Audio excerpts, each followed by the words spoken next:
खास खबर देख रहे हैं आप और बड़ी खबर यही है दिल्ली से कि गुलाम नबी आजाद अब कांग्रेस छोड़ चुके हैं। कांग्रेस से गुलाम नबी आजाद ने इस्तीफा दे दिया है। कांग्रेस की प्राथमिक सदस्यता से उन्होंने इस्तीफा दे दिया। हालांकि अभी तक पार्टी की ओर से ऑफिशियल स्टेटमेंट इस पर नहीं आया है उनका इस्तीफा एक्सेप्ट हुआ या नहीं हुआ। और यह भी जानकारी अभी ये कि जो लीडरशिप है वो देश में है नहीं। कांग्रेस माफ कीजिएगा गुलाम नबी आजाद के बंगले के बाहर जरूर अभी हलचल है। लोगों का मिलना जुलना जारी है। लोग उनसे मिलने भी पहुंच रहे हैं। जाहिर है कि जो उनसे जुड़े लोग होंगे वो जरूर इस फैसले को लेकर उनसे बातचीत करना चाहते होंगे। तो लोगों का आना जाना उनके आवाज पर अभी भी लगा हुआ है। दरअसल लंबे समय से नाराज भी चल रहे थे और कुछ सवाल भी उठाए हैं। गुलाम नबी आजाद ने अपने पत्र के माध्यम से लीडरशिप पर सवाल उठाए और यह भी सवाल उठाया कि लगातार जो सीनियर नेता हैं कांग्रेस में उनको अपमानित किया जा रहा है, उनका अपमान हो रहा है।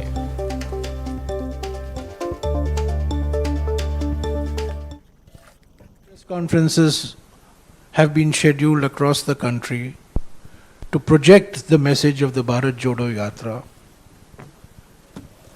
So at a time when every congressman and every congresswoman is involved in ensuring that the Mengai Par Halla Bol rally will be a success. Ghulam Nabi Azad साहब कांग्रेस के सीनियर लीडर हैं।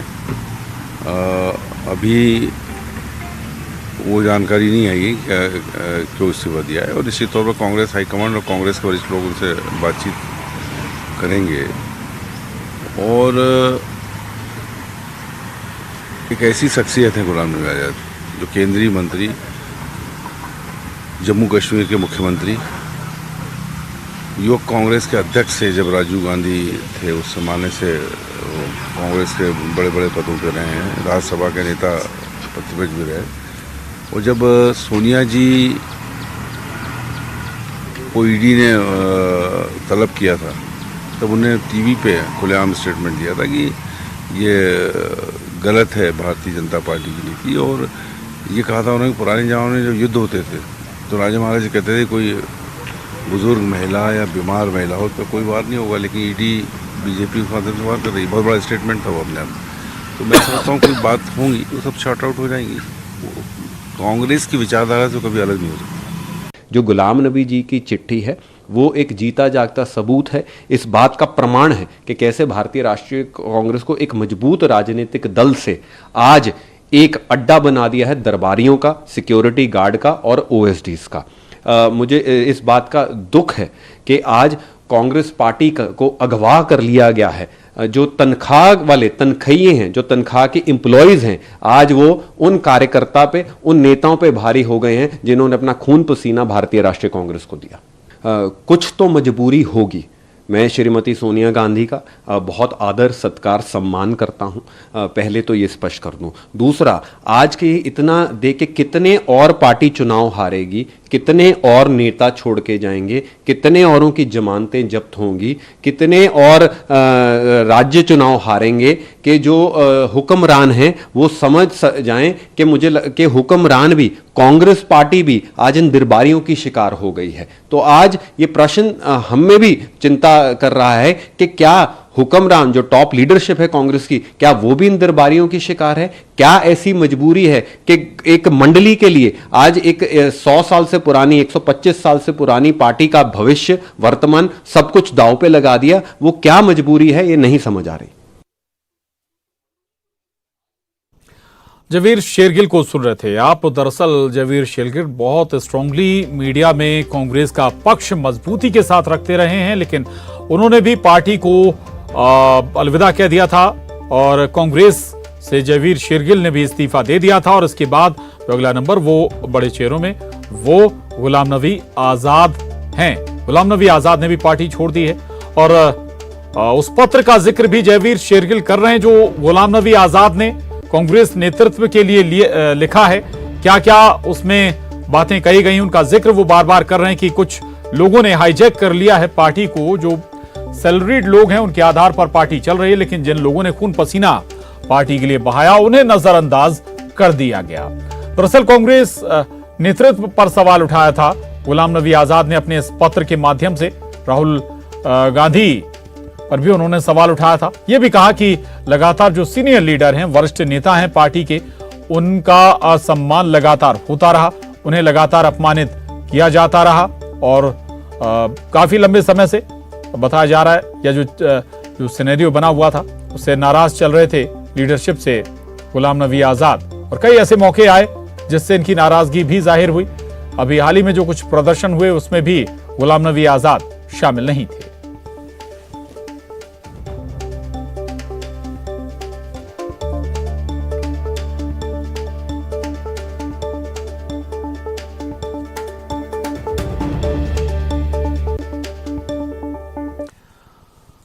और हमारे साथ इस वक्त कुछ खास मेहमान जुड़ रहे हैं बातचीत करने के लिए। आरपी सिंह साहब कांग्रेस से, पंकज चतुर्वेदी जी बीजेपी से और वरिष्ठ पत्रकार राजेश सिरोठिया जी हमारे साथ हैं।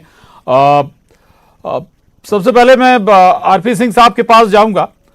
आरपी सिंह साहब, क्या हो गया, अपने लोगों को आप लोग नहीं संभाल पा रहे और ये धीरे धीरे नाम एक एक कर नाम सामने आ रहे हैं। जयवीर शेरगिल ने हाल ही में कांग्रेस छोड़ी, उससे पहले कपिल सिब्बल साहब दूसरी पार्टी में चले गए, राज्यसभा में चले गए। अब गुलाम नबी आजाद भी आज पार्टी छोड़कर चले गए, इस्तीफा दे दिया। क्या हो गया पार्टी को? कि पहला ये समझना आवश्यक है कि गुलाम नबी आजाद हो या कपिल सिब्बल हो, विशेषकर चूंकि आज विषय गुलाम नबी आजाद जी को लेकर है, तो ये समझना आवश्यक है कि गुलाम जी जो है, नबी आजाद जी, ये कांग्रेस विचारधारा के व्यक्ति हैं और व्यक्तित्व हैं। कांग्रेस के लाल कह सकते हैं आप, क्योंकि कांग्रेस ने ही इनको सिंचित किया, पोषित किया और पल्लवित किया। पर एनएसयूआई युवा कांग्रेस से लेके जितने भी अवसर जो इनको राजनीतिक जीवन में मिले, वो भले ही मेंबर ऑफ पार्लियामेंट के हों, वो ऑल इंडिया में कैबिनेट मिनिस्टर हों या जम्मू कश्मीर के मुख्यमंत्री के रूप में हों, सारे अवसर जो है वो कांग्रेस ने ही इनको प्रदान किए।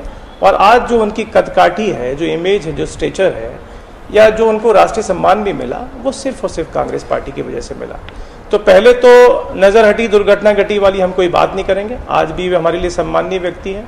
हाँ, एक गहरी बात जो समझने की है, जो कांग्रेस की विचारधारा है, जो 125 साल पुरानी पार्टी है, उसका बीज क्या है, उसका डीएनए क्या है, ये समझना आवश्यक है जी। तो हमारे बीज में ही प्रजातांत्रिक व्यवस्था है। निश्चित रूप से आप समझिए, भले कोई मखौल उड़ाए दूसरी पार्टी से, उनके पास ये बात जो अभी आप कह रहे हैं कि आज भी वो आपके लिए सम्माननीय है, कांग्रेस छोड़कर अगर वो कभी किसी और दल में जाते हैं तो ये बात बरकरार रहेगी, ये भाषा बरकरार रहेगी। इस पर मैं पंकज जी के पास भी जाऊंगा। निश्चित रूप से जी जी निश्चित रूप से। तो मेरा कहना यह है कि जो प्रजातांत्रिक व्यवस्था है वो कांग्रेस के डीएनए में, इसीलिए आप देखिए वो G23 के रूप में या अन्य रूप में हो, पार्टी के अंदर रहकर ही पार्टी के यदि उनके खिलाफत की, उन्होंने मुखालफत की कहीं पे किसी विचारधारा को लेके, किसी विचार को लेके, वर्किंग सिस्टम को लेके, इंट्रोस्पेक्शन निश्चित रूप से आवश्यक है, हो रहा है। लेकिन वो कभी भी अपमानित नहीं हुए, वो CWC में उनको सम्मान दिया गया। और मैं बता दूं, अभी जितने मूवमेंट्स चले उन मूवमेंट्स में वे अग्रणी भूमिका उन्होंने निभाई। तो ये कहना कि वे अपमानित हो रहे थे, मुझे लगता है ठीक नहीं होगा। और सारी चीजें जो है वो निश्चित रूप से आप देख रहे हैं कि पब्लिक डोमेन में है। तो अपमानित यदि व्यक्तिगत तौर पे कहीं हो रहे हैं, और उनका इस्तीफा देना भी मुझे लगता है उनका व्यक्तिगत विषय है। जी ठीक है, व्यक्तिगत विषय आप इसे मान रहे हैं। पंकज चतुर्वेदी जी हमारे साथ बने हुए। पंकज जी, सिंधिया, ज्योतिरादित्य सिंधिया के मद्देनजर आपसे समझना चाहूंगा, भाषा अभी हम पीसी शर्मा साहब को भी सुना, आरपी सिंह साहब भी कह रहे हैं अभी भी वो सम्माननीय नहीं है, लगातार उनकी तारीफों में पुल बांध रहे हैं। लेकिन आपने देखा होगा भाषा बदलती कैसे। ज्योतिरादित्य सिंधिया बहुत बड़े नेता कांग्रेस के रहे, लेकिन अब बीजेपी में भाषा बदल गई है अब उनके प्रति लोगों की या सियासी दलों की। जी देखिए प्रशांत जी, सवाल भाषा का नहीं है, सवाल उस राजनीतिक भाषा का है, उस राजनीतिक संदेश का है जो संभवतः कांग्रेस पार्टी के लोग नहीं समझ पा रहे, जिसका उल्लेख जयवीर शेरगिल जी कर रहे थे कि कितने चुनाव आखिर कांग्रेस पार्टी हारेगी, कहां कहां हारेगी। पिछले 2014 से लेकर हम 2022 में आ गए प्रशांत जी, लगभग 39 चुनाव फिरोज गांधी जी का जो परिवार है, सोनिया जी, प्रियंका जी, राहुल जी, इनका नेतृत्व या आधिपत्य कांग्रेस पार्टी पर है। कांग्रेस के लोग इनको नेता मानते हैं, कांग्रेस के लोग माने, हमको कोई आपत्ति नहीं है, उनका निर्णय किसको नेता मानते हैं, पर इनके नेतृत्व में बराबर चुनाव हार रहे हैं। सारे राज्यों में कांग्रेस कहाँ बची है वो सबके सामने, उसके विश्लेषण पर हम नहीं जाना चाहते। गुलाम नबी आज़ाद साहब ने आज कांग्रेस पार्टी जरूर छोड़ी है, पर आज़ाद साहब ने कांग्रेस पार्टी के नेतृत्व की नीतियों के खिलाफ जिस प्रकार का मोर्चा खोला था, जिसको हम ग्रिड 23 कहते हैं, उन्होंने लीड किया और बहुत स्पष्ट तौर पर उन्होंने कहा, आज पत्र में भी लिखा कि यदि कॉरपोरेट कल्चर में कांग्रेस चलेगी, सैलरी यानी जो लोग पैसा लेकर काम करते हैं या प्रोफेशनली जो काम करते हैं वो लोग कांग्रेस चलाएंगे, तो यही स्थिति होगी। और कांग्रेस का नेतृत्व सुनने समझने को तैयार नहीं है। आप भारत जोड़ो यात्रा की बात कर रहे हैं, कांग्रेस टूट टूट कर तिनके होकर बिखर रही है। आनंद शर्मा जी ने त्यागपत्र दे दिया अपने दायित्व से, आजाद साहब ने अपने दायित्व से त्यागपत्र दिया और आज कांग्रेस पार्टी की प्राइमरी मेंबरशिप छोड़ दी। जयवीर शेरगिल जो नेशनल टीवी पर कांग्रेस पार्टी के धुआंधार प्रवक्ता थे, जमकर भारतीय जनता पार्टी की खिलाफत करते थे, कांग्रेस को डिफेंड करते थे, तो उन्होंने स्पष्ट तौर पर कहा कि पार्टी में साइकोफेंसी यानी जी हुजूरी की बात है। जो फिरोज गांधी जी के परिवार की जी हुजूरी करेगा उसका मान सम्मान है, उसको पद और कद सब कुछ है, बाकियों को नहीं है। तो ये अब कांग्रेस को विश्लेषण करना है कि भारत जोड़ो यात्रा का जो अभियान कथित तौर पर अभी शुरू होना है, उसके पहले कांग्रेस में कितने तोड़ होंगे और कौन कौन टूटेगा, उस पर यदि कांग्रेस सोचेगी तो उनका विवेक बड़ी लाइन आपने कह दी, और कितने टूटेंगे और कौन कौन टूटेगा। पंकज जी, आ रहा हूं मैं आपके पास। राजेश सिरोठिया जी, जयराम रमेश साहब पीसी कर रहे थे और शायद उन्होंने इस पर बहुत स्पष्ट कुछ नहीं कहा। भारत जोड़ो आंदोलन का जिक्र हो रहा था, ऐसा लग रहा है कि कोई बहुत असर नहीं पड़ रहा है, ये बड़े चेहरे जा रहे हैं, या फिर ये एहसास नहीं होने देना चाहते कि हमारे ऊपर कोई असर पड़ा है। आखिर क्यों इस मोड में आ गई कांग्रेस की, जिसको जाना हो जाए, हमें कोई फर्क नहीं पड़ता। देखिए प्रशांत जी, ऐसा है कि अभी आपके चैनल पे मैं सुन रहा था, गृह मंत्री नरोत्तम मिश्रा ने कहा कि भारत जोड़ो यात्रा शुरू होने के पहले कांग्रेस छोड़ो यात्रा शुरू हो गई। अमरजीत भगत जो छत्तीसगढ़ में मंत्री हैं कांग्रेस की, उन्होंने खुद कहा कि जब नाव में पानी भरने लगता है तो चूहे सबसे पहले कूदते हैं। तो इसका मतलब अमरजीत भगत भी परोक्ष रूप से ये मान रहे हैं कि कांग्रेस एक डूबती नाव है। तीसरी चीज ये है कि कांग्रेस पार्टी जो है, जिसकी विचार और विचारधारा की बात की जा रही है, वो विचार और विचारधारा से कोसों दूर जा पहुंची है।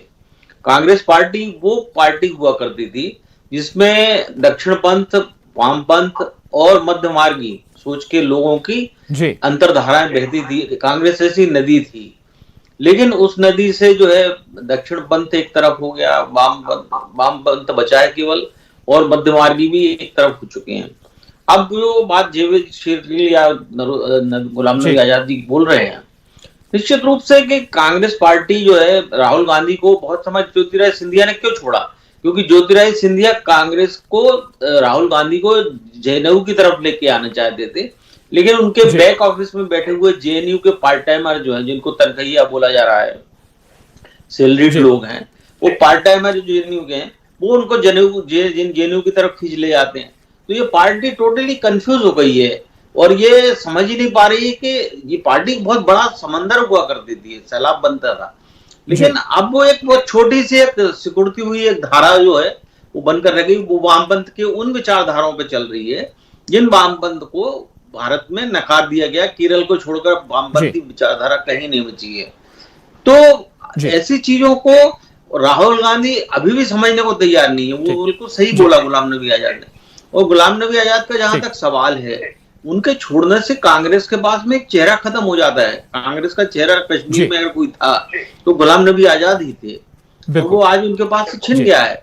और प्रधानमंत्री ने उनकी जब विदाई संबोधन में जिस तरह से भावनात्मक बातें कही थी, उसी समय स्पष्ट हो गया था कि गाये बगाए आगे पीछे गुलाम नबी आजाद भारतीय जनता पार्टी। बिल्कुल कोई बड़ा पॉलिटिकल सिनेरियो बनेगा। आपने एक बड़ी बात कही कि एक चेहरा खो दिया कांग्रेस ने। आरपी सिंह साहब, डेंट मानते हैं आप इसे? इस डेंट में कुछ और नाम भी धीरे धीरे जोड़ सकते हैं? देखिए, पहले मुझे लगता है कि अभी तात्कालिक परिस्थितियों में बात करने से बेहतर होगा कि जो मेन मुद्दा उस पर बात की जाए। सबसे पहले तो मैं पंकज जी की बात का जवाब देना चाहता हूं कि पंकज जी किस डबल स्टैंडर्ड की बात कर रहे हैं। और पंकज जी आज से तकरीबन 3 वर्ष पूर्व कांग्रेस में हुआ करते थे, और किस प्रकार से उनका सिस्टम ब्रेन फॉर्मेट हो गया और किस शब्दावली और भाषा का उपयोग कर रहे हैं, मुझे तो बड़ा दुख हो रहा है। मतलब एक परिवार विशेष का मैं तो नाम लेना भी नहीं चाहूंगा, और ये साइकोफेंसी की बात कर रहे हैं। आज पूरा भारतवर्ष नहीं, पूरा समूचा विश्व देख रहा है कि दो व्यक्ति की डिक्टेटरशिप चल रही है। भारतीय जनता पार्टी क्या लाल कृष्ण आडवाणी वाली और चलिए, आपने अटल दो बिहारी व्यक्ति वाली की रह गई है। डिक्टेटरशिप का जिक्र कर दिया। अब पंकज जी के पास ही चलते हैं, वक्त थोड़ा सा कम है। पंकज जी, दो व्यक्ति के डिक्टेटरशिप का जिक्र कर रहे हैं आरपी सिंह साहब, लेकिन मैं ये पूछ रहा हूं कि ऐसा क्या है कि केवल सीनियर नेता ही नहीं, यूथ भी कांग्रेस से दूर हो रहा है, या युवा चेहरे, जो बड़े चेहरे, मजबूत चेहरे के तौर पर देखे जाते थे? पंकज जी। चंदेरी जैसे युवा राजनेता हो या आजाद साहब जैसे परिपक्व राजनेता, यदि वो लोग कांग्रेस पार्टी छोड़े, यदि कांग्रेस पार्टी कहे कि भारतीय जनता पार्टी में कथित तौर पर ऐसा है, तो मुझे कांग्रेस की बुद्धि पर तरस आता है।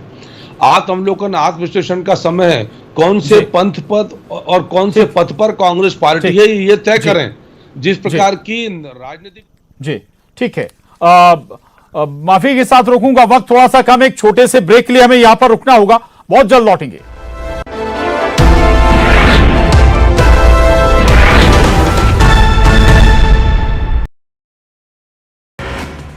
दमोह को केंद्रीय मंत्री प्रहलाद पटेल ने दी सौगात।